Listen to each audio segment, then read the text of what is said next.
hindi po kami papayag na lapastanganan ang karapatan ng mahal nating Vice President na si Sara Duterte.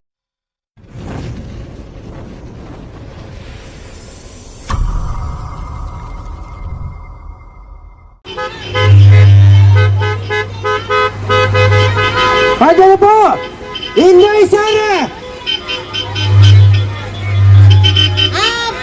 Gusto ko lang i-welcome ang Muslim Alliance for VP Inday Sara supporting for no to impeachment. Mabuhay Muslim Alliance for VP Inday Sara! Duterte! Duterte! Duterte! Duterte! Duterte! Duterte! Duterte! Duterte! Duterte! Duterte! Duterte!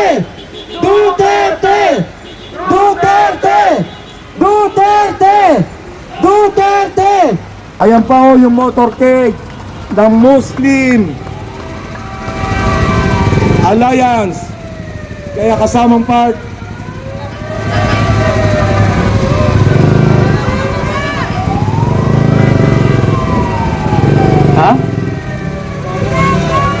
yan, ang daming mga Muslim Alliance, One Bangsa and Muslim Alliance ay sumusuporta, buong kusang sumusuporta sa ating pangalawang presidente na si parang hindi na masyado. Hello, check mic. Malakas ba? Malakas ba? Parang mahina yung pandinig ko. Parang mas malakas yung makina kaysa sa sound system natin.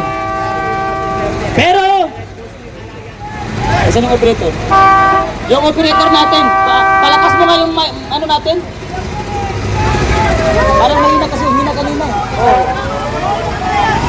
Saan na?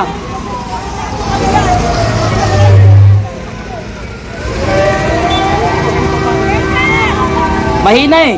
Hello, check mic test. Mahina no?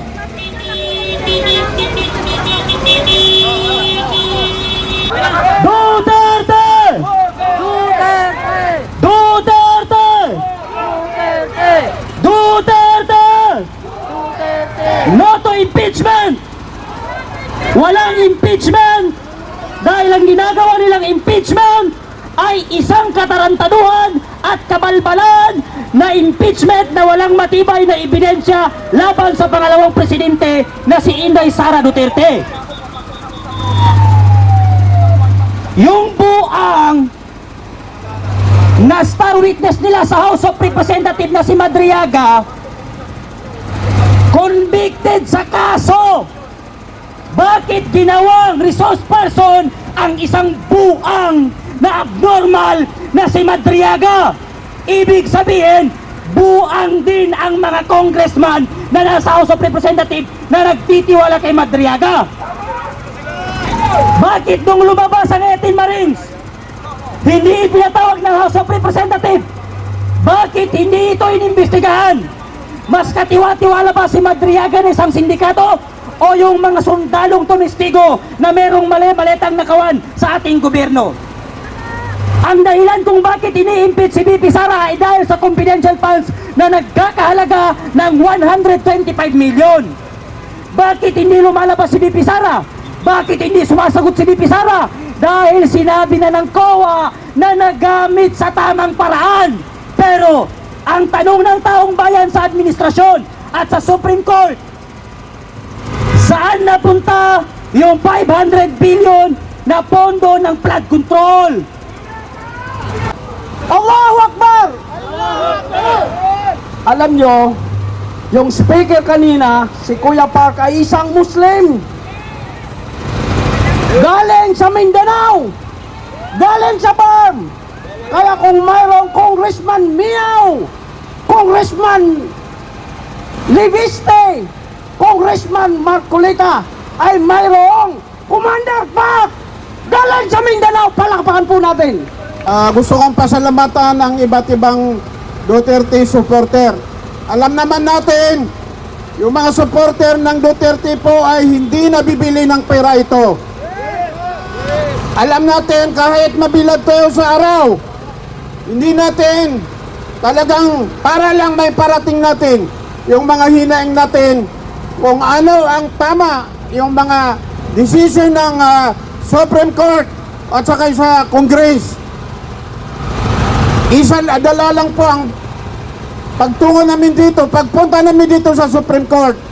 Una po, para ipanawagan yung habeas corpus ng mahal nating presidente, si Tatay Digong, na kung saan, bukas na po, April 22, sa isang araw, ay hearing sa ICC.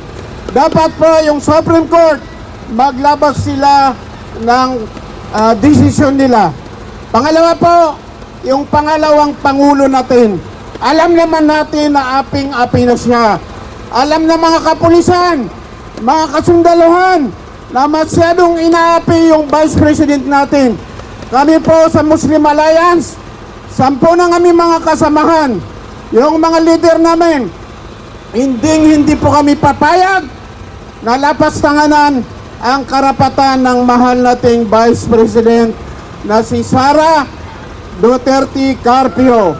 Alam naman natin na talagang yung pinaglalaban nila ay para lang sa kabutihan ng bayan natin. Yung pinaglalaban ng Duterte, walang iba kung hindi makikinabang ang bayan nating mahal na Pilipinas.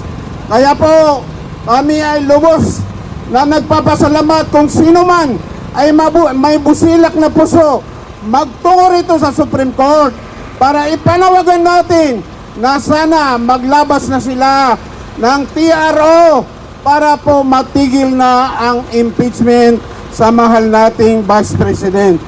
Muli po, maraming salamat sa inyong lahat ng grupo ng mga kamusliman, yung One Bangsa, Muslim Alliance, yung ibang grupo ng mga Muslim at yung mga ibang grupo din na suportado po kay Duterte. Tulad ng Duterte Riders, kanina ko pang nakikita na nabibilag sila sa araw. Talagang hindi sila nag-atubili para lang ipagawagwayin nila yung bandila ng Pilipinas. Hindi tayo magtatagal sa init ng araw. At saka yung mga kapulisan natin, sila din ay nagbibilad sa araw para panatilihin ang kapayapaan. Sa Muslim Alliance, makakaasa po kayo sa mabuting paraan, mapaupo natin ang mahal nating Vice President tulad po ng election sa 2028. Makakasa po kami 100% yung mga grupo ng kamusliman para po sa mahal nating Vice President. Muli po sasabihin ko, lahat ng kamusliman sa Mindanao, 90% yung kamusliman ay para sa Duterte family. Kaya po, maraming salamat sa inyong lahat. Mabuhay po ang sambayan ng Pilipino. Mabuhay ang Duterte family. Assalamualaikum warahmatullahi wabarakatuh.